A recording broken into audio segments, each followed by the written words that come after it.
Awesome. I'm Tessa Smith with Mama's Geeky. Thank you guys so much for taking the time. Hi, Tessa. Hi. Thank you. Listen, I watched this yesterday with my fifth grader and it felt so relatable. I like both of us were like, yes, this feels like fifth grade. So bravo on that. Thank Thank you. you. I've got to ask you about working with Adam Sandler because he's so funny. And I imagine half the things that come out of Leo's mouth are improv. Is that the case or was it on the script? A lot of it was scripted. I mean, Robert Smigel, who co-directed with us and co-wrote the script with Adam, he's worked with Adam for many years. He started on SNL as a writer, so he knows Adam's voice. So he definitely wrote it with Adam in mind, the first draft. And then Adam was in there adding jokes and punching up jokes and changing it. So it wasn't Adam stepping into something. It was very organic of being, written about and for Adam with definitely his voice in mind. So, and he was very involved in the entire process, every aspect of it. Yeah, I mean, I love the music in here too. It was so much fun. We were always excited when like, oh, a song's coming up, We're like, what's this one gonna be about? So I'd love to know, like, were there any songs that maybe didn't make the cut?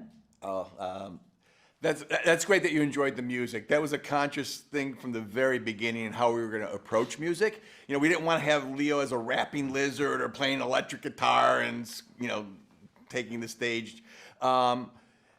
It was a couple things were trimmed, but the songs that you hear are pretty close to the ones that Robert Smigel, our co-director, he wrote from the very beginning. And a cool little side story, Tessa, is that he gave David and I demo tapes. Like we'd send MP3s, he'd send us MP3s, and it was him like at night singing not to wake up his family, like under the covers or in the bathroom or in a closet.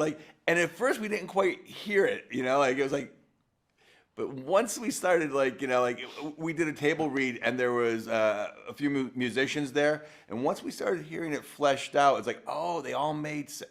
They were great, There was one song that got cut that was in the teachers when they're told that the teacher's going to be on leave of absence for being pregnant. The parents all sing a song about substitute teachers and being pregnant, and it was a little bit too parent centric, and it was good for the parents and for the adults, but we just felt that we wanted to get to the kids' story a little bit quicker, so that was one casualty. Yeah.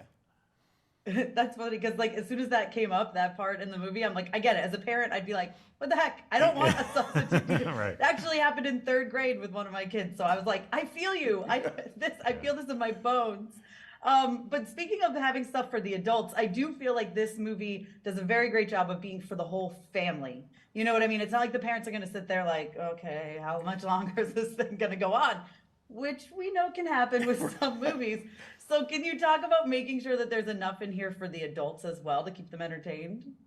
Yeah, that was very intentional from the beginning. We just did not want parents to be bored or feel like they didn't want to see it. If they're going to take their kids to see this movie or sit down with their kids, we wanted them to enjoy it as well. And it was very intentional to have the parents there and have jokes that only parents will relate to in the parent-teacher conference, and just it was very important from the beginning that parents are represented as well as the kids. So there's visual jokes for the kids and just silly jokes, and then there's more jokes that the only parents will understand. And not that they're risque necessarily, but just that they can relate to. Plus the story itself, it's about children's issues, like from the small ones, kids, your friends won't talk to you anymore, to the bigger ones, divorced parents. And then the big issue is mortality. It's about a 74-and-a-half-year-old lizard who he sees his expiration date. And I think, as adults, especially when you get towards our age, you start realizing, I can see that expiration date. You start thinking about what your purpose has been and where you are in life also. So. Yeah. Final question. If you brought a class pet home, would you be able to take care of it or would it die on your watch? Hopefully we'd be able to take care of it. Yeah. I've never had a class pet. I have pets. I have dogs and I've had cats and fish, and we did have a lizard that died, so maybe a lizard wouldn't be a great idea, but it wasn't a class pet. But.